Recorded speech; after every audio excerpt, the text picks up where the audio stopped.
Ini ada Mas Aris Adinata nih sebagai co-founder dari Ibana juga Brand Activities. Kita akan bahas apa hari ini?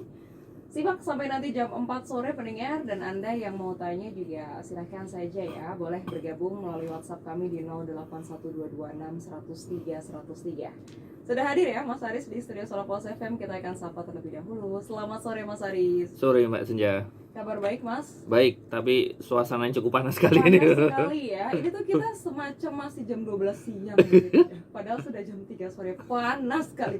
Sampai-sampai di studio tuh aslinya nggak kerasa ya. Tapi sehat ya Mas Aris ya? Sehat. Sehat, alhamdulillah. Nah, kita akan bahas, saya baru baca nih, everyone is not your customer. Yes, right. Padahal banyak yang beranggapan bahwa pembeli adalah raja, customer is a king. Padahal ternyata everyone is not your customer. Ini kita akan bahas spesifikasinya nih ya Mas ya, maksudnya mana yang bisa kita jadikan sebagai customer dan betul. Bukan begitu ya. Baik, silakan Mas Aris. Ya, jadi gini, acap kali ketika beberapa kali saya ngisi di beberapa pertemuan gitu ya, workshop maupun seminar, salah satu yang jadi bahan pertanyaan saya adalah siapa konsumenmu? Dan sebagian besar mengatakan bahwa semua orang adalah konsumen saya. Nah, ini yang jadi problem sebenarnya. Jadi kenapa hari ini kita mengangkat tema everyone is not your customer. Jadi gini, di dunia ini saya membagi ada semacam kayak dunia kecil masing-masing gitu kan. Tidak semuanya kita bisa masuk di dalamnya. Di kategori mana kita akan bermain? Contohnya gini. Di kelas anak motor gitu kan, ada brand yang itu cukup terkenal, cukup familiar, dan dia menjadi raja di dunia tersebut, di dunia anak motor. Contohnya sebut saja brand tersebut adalah, kalau kita jadi di anak motor itu ada brand yang dia kuat di stang gitu kan. Brand tersebut namanya Protaper. Kalau bukan anak motor, mereka nggak kenal itu gitu kan. Protaper itu wow keren gitu kan. Ini brandnya sangat kuat dan sebagainya. Nah, dunia ini masing-masing punya jagonya masing-masing, dan masing-masing ini kita tidak bisa masuk dalam semuanya. Tidak semua orang itu konsumen kita. Jadi ini baru kategori komunitas ya. Ini komunitas anak motor, ini komunitas anak sekolah, ini komunitas anak band dan sebagainya. Nah, masing-masing tersebut dia punya perilaku masing-masing, punya cara masing-masing, punya brand masing-masing yang dia kuat di dalam dunianya masing-masing. Tidak mungkin satu brand itu bisa menguasai semuanya. Contoh Protaper, apakah dia bisa masuk di anak band? Dia nggak bisa. Bukan dunianya nggak kenal. Bukan dunianya nggak kenal. Caranya masuk gimana gitu kan? Mau mengkomunikasinya bagaimana? Karena itu bukan dunia mereka gitu kan. Nah, ini yang harus menjadi perhatian oleh teman-teman brand owner sebenarnya. Kita itu mau masuk di mana? Konsumen kita siapa? Kita kenali dulu. Ketika kita kenal dengan konsumen kita, maka ini memudahkan kita untuk masuk mengirimkan pesan kepada konsumen kita sebenarnya. Oke, jadi begitu ya, maksudnya everyone is not your customer adalah tadi pendengar, nggak bisa kita menyenangi atau memenuhi kebutuhan semua orang begitu ya Mas, harus spesifik sesuai dengan target pasarnya begitu pendengar ya. Nah, kalau misalkan ada yang menganggap bahwa mungkin ini bagi pemula begitu Mas Aris, yang menganggap bahwa ya seluas-luasnya gitu, memasang target supaya kejarnya lebih luas begitu. Berpikir bahwa umur dari 5 tahun sampai 60 tahun itu semua konsumen gitu kan. Semua gender konsumennya gitu. Nah, jadi contohnya gini. Apakah bubur bayi itu dimakan oleh usia 30, 40? Tentu kan tidak. Apakah umur 60 itu menggunakan bahasa sesuai anak muda? Kan tentu tidak. Jadi setiap produk itu akan menentukan, mencari konsumen sesuai dengan segmen yang ia tentukan. Jadi dia akan memilih di mana. Baru ke klasifikasi umur saja kita sudah bisa menentukan. Ini umur rentang berapa sampai umur berapa. Belum di rentang, belum di di gender, belum di ini wanita karir atau emak-emak rumah tangga atau emak-emak yang rumpi di pasar dan sebagainya. Itu semua beda. Nah, tidak semuanya kan kita bisa masuk di semua lini tersebut, karena kan mereka berbeda perilakunya kayak gitu. Oke, jadi memang harus ditentukan. Ini Iya. penting sekali ya Iya. dalam kita membangun sebuah brand pendengar. Nah, ketika akan menentukan target pasar begitu ya Mas, ya, mungkin Iya. pemula yang baru saja memulai usahanya katakanlah.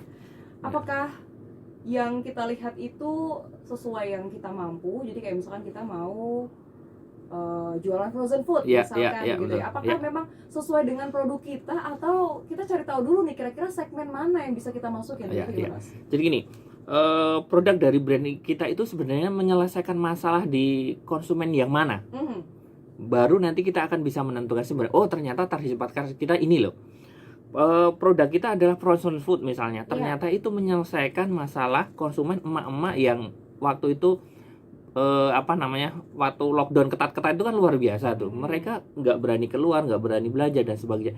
Nah ini menjadi solusi bagi emak-emak untuk mereka bisa masak tanpa harus keluar rumah.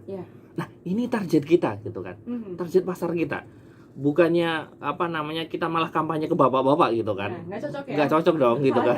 Salah jalan gitu kan. Tentu bahasa yang kita sampaikan, kita komunikasikan sesuai dengan bahasa ibu-ibu, emak-emak yang mereka suka atau tidak suka karena kebutuhan masak yang lebih praktis di era pandemi gitu. Oke, jadi memang berarti harus selaras ya Mas Iya, antara betul. produk kita dengan target pasar, Iya. kemudian nanti Iya. saling menyamakan begitu Iya, seperti iya, apa cocoknya gitu ya. Mhm. Oke, itu sebagai pembuka dulu Mas Iya, Aris. siap. Nanti kita akan bahas sampai jam 4 sore pendengar ya. Everyone is not your customer. Anda masih bisa bergabung tentunya untuk tanya terkait dengan brand ya, terkait dengan everyone is not your customer yang akan kita bahas ini sampai dengan jam 4 sore. Silakan saja bergabung melalui WhatsApp kami di 081226103103. Informasi terkini, Anda masih di Brand Talk 103 pendengar, masih bersama dengan Mas Aris Adenata. Kami membahas seputar everyone is not your customer nih. Anda masih bisa bergabung tentunya ya, silakan saja nih tanya-tanya terkait dengan tema kami hari ini langsung ke WhatsApp di 081226103103. Jadi maksudnya adalah kita tidak bisa kemudian menyamaratakan semua adalah target pasar kita begitu Mas Aris ya. Jadi salah nih kalau ada yang beranggapan bahwa ya nggak apa-apa dong luas-luas, malah nanti lebih banyak yang bisa membeli produk kita, katakan seperti itu ya. Padahal bukan masalah membeli atau tidaknya, tetapi tadi ya yang Mas Aris sampaikan ketika misalnya yang untuk anak motor kemudian dialihkan ke anak banyak itu sudah beda banget ya. Jadi nggak mungkin ya di semua anak band nggak mungkin. Nah ini sudah ada yang bertanya nih Mas Aris dari pendengar di 2369. Selamat sore Mas Aris dan juga Solo Pos FM. Tadi terkait dengan penentuan target pasar. Kalau dari range usia sendiri itu baiknya ketika kita menentukan target itu rentang berapa tahun Mas? Karena saya pernah menargetkan untuk produk saya, tetapi ternyata pada kenyataannya yang membeli adalah orang-orang di usia di luar dari target. Nah, ketika kita sudah menentukan tetapi ternyata seperti itu, apakah itu bisa dikatakan meleset atau perlu evaluasi? Ya, jadi gini, ini cukup bagus ya. Di awal sudah punya target. Oh ini loh, target pasar kita di usia sekian sampai sekian. Nah, tetapi ketika kondisi di lapangan, kondisi realnya, oh justru malah ini nggak masuk di usia sekian, malah justru di usia di atasnya produk kita masuk dan dibeli konsumen di umur di atas sesuai dengan target yang kita inginkan. Nah, jadi beberapa kali ketika saya sampaikan di Brand Talk 103 ini bahwa ada 3 tahap ketika kita membangun brand sebenarnya. Fondasi, komunikasi, kemudian evaluasi. Nah, di fase ini yang perlu kita evaluasi. Ternyata ketika kita meluncurkan produk ini, target kita sebenarnya umur 10 sampai 15. Ternyata yang beli adalah umur 20 sampai 30. Perlu kita evaluasi. Evaluasi dalam artian ternyata produk kita itu menyelesaikan konsumen di umur 20 dan 30. Oke, berarti kita benahi. Yang target kita 10 sampai 15 kita evaluasi dulu, ternyata kita cocok di 20 sampai 30. Nggak usah kaku-kaku gitu ya. Ketika kita membangun sebuah brand, mendevelop brand, ternyata di lapangan kita menyelesaikan masalah konsumen di 20-30. Itu digarap dulu karena kita diterima di usia tersebut. Ngapain kita harus belok lagi ke 10-15? tetapi produk kita lakunya di 20-30. Berarti kita perbaiki cara komunikasi untuk usia 20 dan 30, kemasannya, packagingnya, kemudian cara mengirimkan pesan ke konsumennya dan sebagainya. Kita evaluasi, kita sempurnakan agar di ceruk 20-30 itu semakin kuat dan semakin besar. Jadi bisa dikatakan ketika tadi di awal ya, kemudian ternyata lebih luas begitu ya, beda target pasarnya, bisa dikatakan tuh tes pasar terlebih dahulu betul, ya, semacam kayak gitu ya. Sekarang cek ombak gitu ya. Gitu ya. Jadi bukan berarti meleset pendengar, karena kan terkadang memang tidak usah bisnis lah ya, apapun itu kadang tidak sesuai dengan rencana ya Mas ya. Jadi tadi nih, kalau memang sekiranya memang sudah yakin bahwa target dari range usianya di atas dari yang sudah ditentukan, bisa diperbaiki dari segi tadi komunikasinya seperti apa ya Mas ya, kemudian dari packaging dan lain sebagainya. Kemudian satu lagi nih Mas Aris, pendengar di 6721 nih, selamat sore ya. Saya setuju dengan yang barusan tanya begitu, karena saya berjualan ini sih just tip, yaitu parfum bayi. Saya tadinya menargetkan untuk iklan di Facebook begitu, menggunakan Facebook Ads adalah ibu-ibu muda karena untuk anaknya, tetapi ternyata perubahannya yang membeli itu kebanyakan adalah mahasiswa. Jadi memang sekarang mahasiswa menyukai parfum yang seperti bayi. Nah kalau seperti itu gimana nih Mas? Jadi gini, kalau di digital marketing itu namanya split testing gitu ya. Jadi kita split sebenarnya. Kalau teman-teman bermain di digital marketing, kita punya produk, kemudian kita tes di beberapa usia. Sebenarnya usia kita itu masuk di usia berapa produk kita split. Oh ini untuk ibu-ibu, ini untuk mahasiswa. Rencana kita targetnya adalah ibu-ibu, tapi kita split dengan usia yang lain, kategori yang lain. Ini ibu-ibu, ini mahasiswa. Kita split nih iklannya gitu kan, pakai Facebook Ad atau IG Ad dan sebagainya. Harapan kita itu kan ini parfum bayi nih, kemungkinan ibu-ibu nih yang beli. Ternyata ketika di split itu, data yang kita masukkan, kita harus punya data juga ya dari split testing tersebut. Oh ternyata dari konsumen kita justru para mahasiswa. Nah ketika kita punya data tersebut, ini keuntungan buat kita, justru semakin digenjot untuk iklan berikutnya. Kalau iklan kemarin kita menghabiskan budget 1 kan, ketika kita pasang di AdSense gitu, itu kan kita mengeluarkan budget 2, satu untuk mama, satu untuk mahasiswa. Dua segmen nih kita tembak gitu kan. Ternyata yang banyak konsumennya adalah mahasiswa. Nah kemudian di periode kedua, kampanye kita yang kedua, pesan yang ingin kita kirimkan, yang emak-emak ini, yang ibu-ibu ini, kita matikan AdSense-nya, kita tutup, kemudian kita genjot. Yang budgetnya ini adalah untuk emak-emak, kita alihkan budgetnya untuk para mahasiswa. Gitu. Jadi tadi sama testing juga ya Mas. Jadi memang terkadang suka seperti itu ya Mas. Kita sudah menentukan nih secara rigid, secara spesifik, tapi di awal kita sudah bikin rencana gitu kan. Oh ini untuk emak-emak nih gitu kan. Tapi kok justru di lapangan konsumennya malah mahasiswa. Ini kita harus ini. Nah kalau misalkan terkait dengan seperti itu, mungkin kan juga di luar dari ekspektasi begitu ya. Kayaknya kalau kita logis kan, masa iya sih parfum untuk bayi tapi ternyata disukai oleh mahasiswa gitu atau remaja. Nah kalau seperti itu, apakah memang mungkin sedang tren saja, kan bisa ya Mas ya?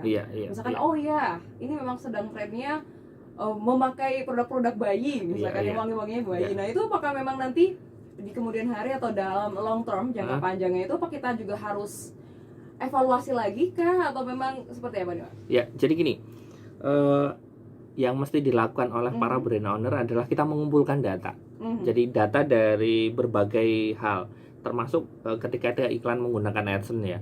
Ini data-data kita masukkan, baik yang online maupun offline. Yang online kuat di mana? Di para mahasiswa. Yang offline ternyata juga kuat di mahasiswa. Data itu kita kumpulkan beberapa bulan, ternyata kok masih tetap di mahasiswa. Berarti ceruk kita berada di mahasiswa. Nah, pelakuan-pelakuan selanjutnya adalah bagaimana kita semakin menguatkan di segmen mahasiswa. Sama, ada salah satu brand di kota Solo, Solo sekitar. Teman-teman mungkin pernah makan brownies cinta, tahu nggak brownies cinta? Tahu. Ya, ownernya Mas Fauzi, sahabat saya. Awalnya, rencananya, target pasarnya itu sebenarnya anak-anak muda. Brownies cinta. Ini rahasia nggak nih? Itu ceritanya awalnya itu rencananya untuk remaja tuh. Wah kesannya kan cinta-cinta gitu kan, brownies cinta. Justru yang beli malah emak-emak gitu kan. di luar target gitu kan. Nah akhirnya ketika konsumennya justru mama, justru Mas Fauzi, Brownies Cinta itu kemudian mengevaluasi, berarti pengembangan kedepannya adalah diarahkan untuk mama, kemudian dikembangkan, buka cabang dan sebagainya, kemudian produk-produknya, verifikasi produknya dan sebagainya itu diarahkan ke mama.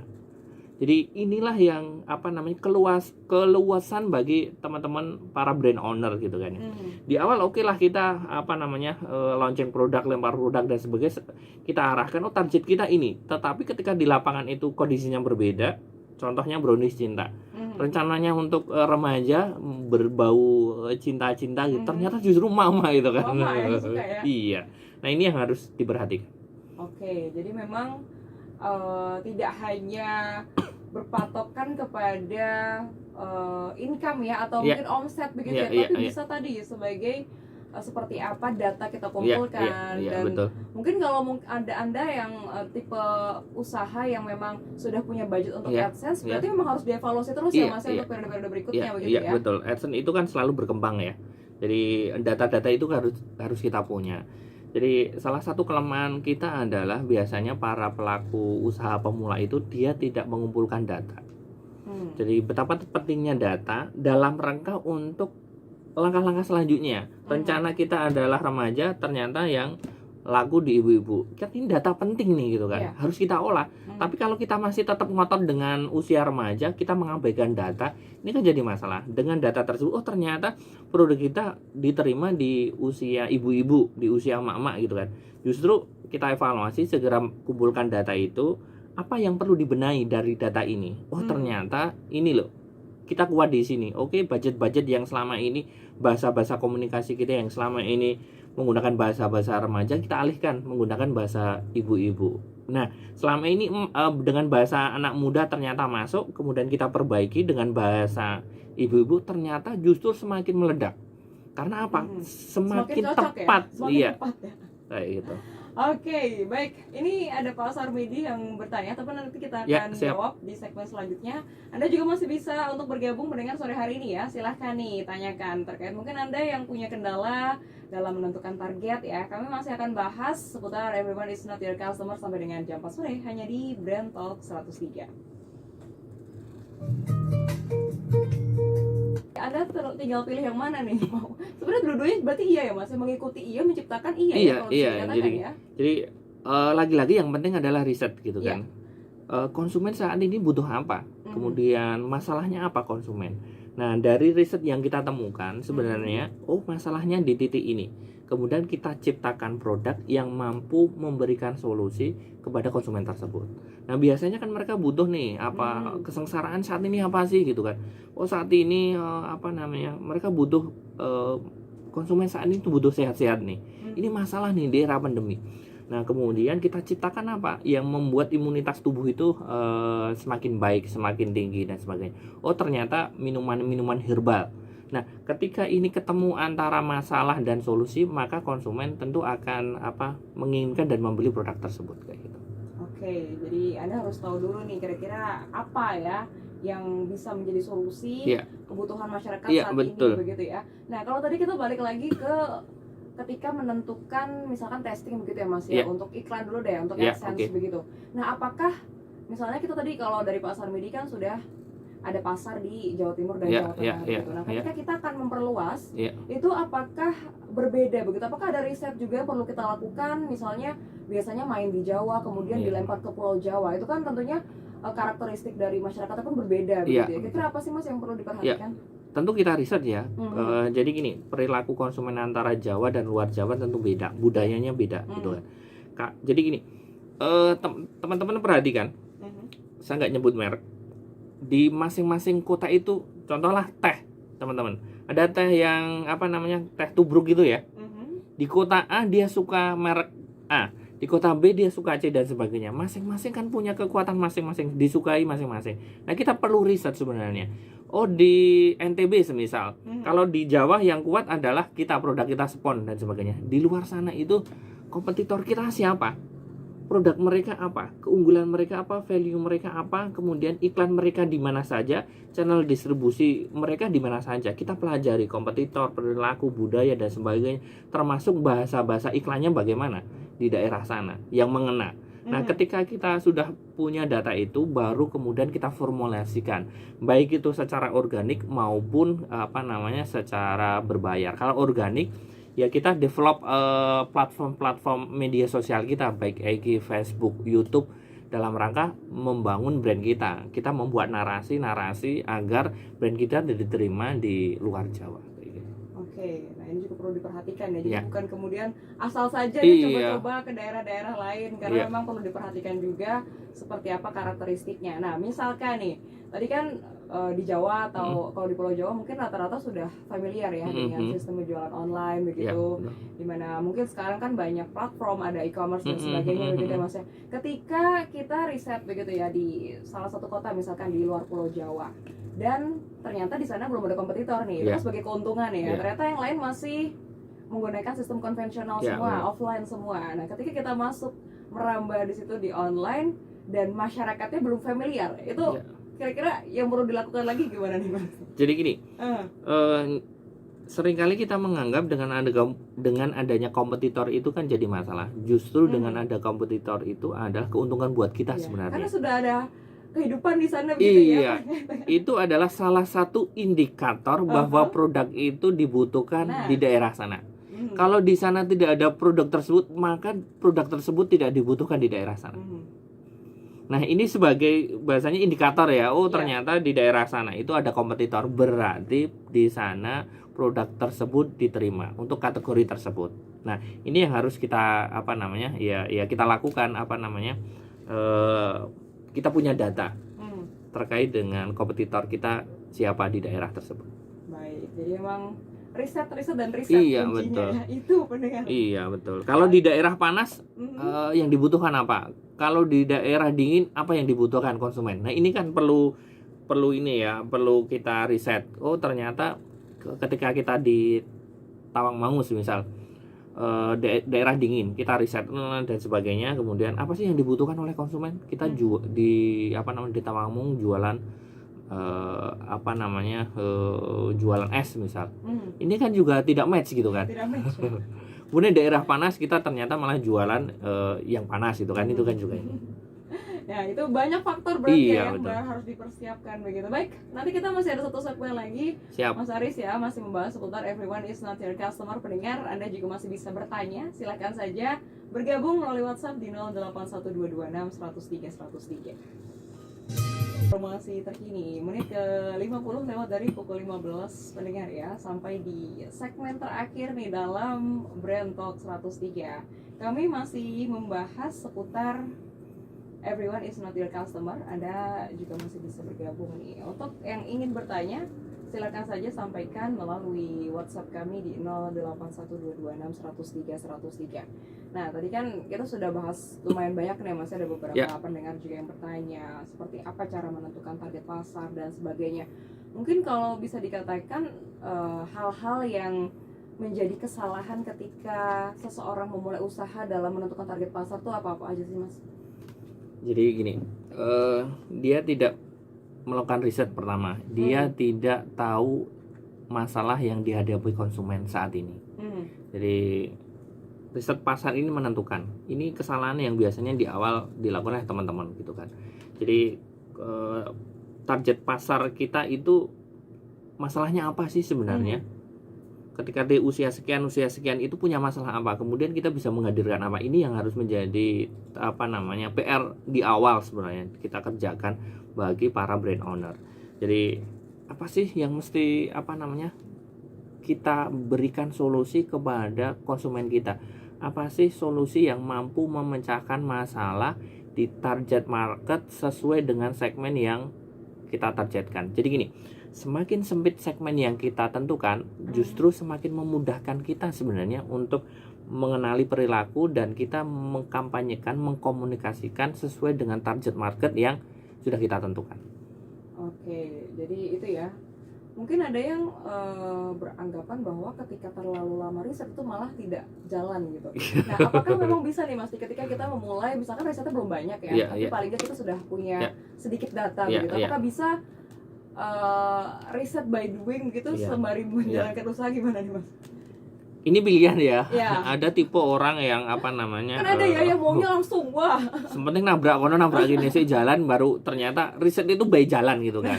Ketemu ya, itu juga it's okay, nah nggak masalah ketika mereka mau berdarah-darah di awal gitu. Maksudnya jadi yang penting jalan dulu, kemudian ketemu oh ternyata ini loh pasar saya, atau kita riset dulu oh ternyata pasar ini membutuhkan ini, kemudian kita jalan, baru kita masuk ke apa namanya ke segmen tersebut sambil tetap riset. Jadi riset itu tidak bisa pernah kita hentikan gitu kan.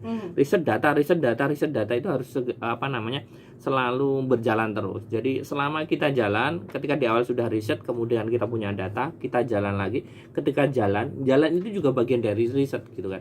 Nah, ketika jalan beberapa bulan, beberapa tahun dan sebagainya, data itu harus selalu kita kumpulkan. Naik turunnya pelanggan, kemudian ternyata kok ketika di 3 bulan pertama pembelinya remaja nih, kemudian di 6 bulan berikutnya, 3 bulan ke atasnya pembelinya ternyata bapak-bapak nih, misalnya contoh. Nah ini kan bisa ya seperti itu. Iya bisa jadi gitu kan, pergeseran konsumen itu kan bisa jadi shiftingnya kan. Nah, itu harus kita kumpulkan data tersebut untuk kita melakukan langkah-langkah apa yang mesti kita lakukan kayak gitu.